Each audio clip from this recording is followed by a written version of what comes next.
All right, so I had a little problem I was trying to solve. My mother-in-law has a fireplace. It's a natural gas fireplace that the valve for it is all the way down on the floor to turn it off and on. I went and checked into getting a remote control for it, and they just don't make one because of the type of valve that's in it. It's just not one you could use on a remote control. So started to try to come up with a way to actually turn the valve on and off without a remote control. So I went on Amazon, and I'll put links to this in here. I found this smart valve controller, which is made for a water valve, ball valve, but that's not what I want to use it for. I'm going to try to make it turn on and off the fireplace and just use voice commands. So right now it thinks the fireplace is on, so I'm going to tell it to turn it off. Hey Google, turn off fire. Okay, turning off fire. And that would be turning it off. Hey Google, turn on fire. Sure, turning on fire. So there we go. So basically what I got to do is figure out a way to get this linked up with the valve so I can turn it on and off.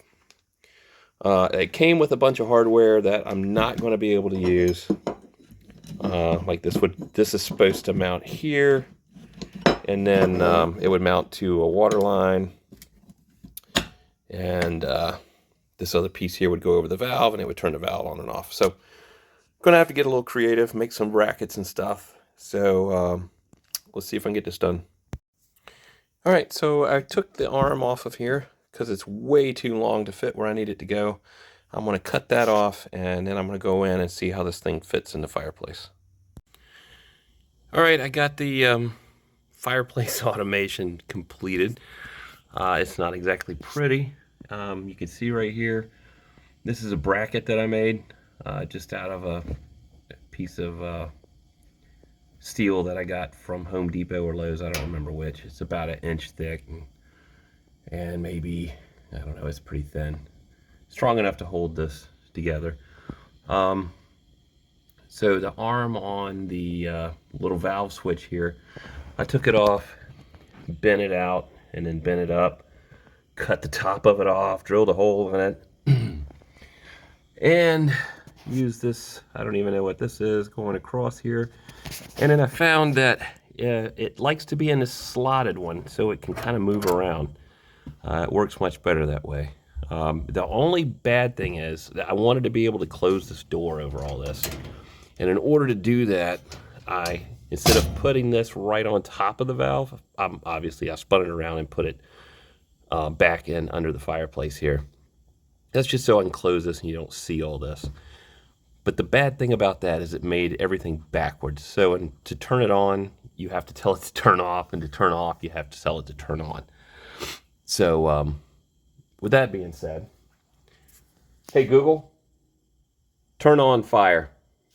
Whoop, now see, I just said the wrong command. So to turn it on, I have to tell it to turn off. Hey Google, turn off fire.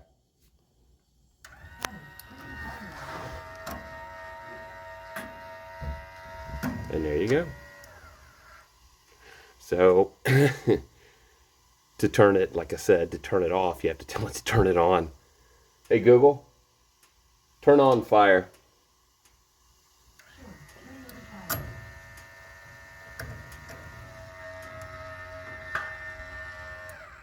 There we go.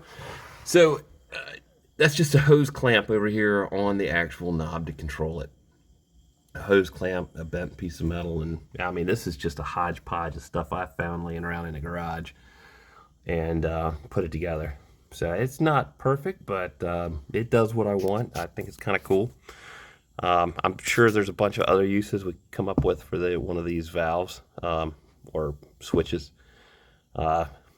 But for now, this works for me, getting this to where we can do voice commands on the fireplace and you don't have to get on the floor to turn it on.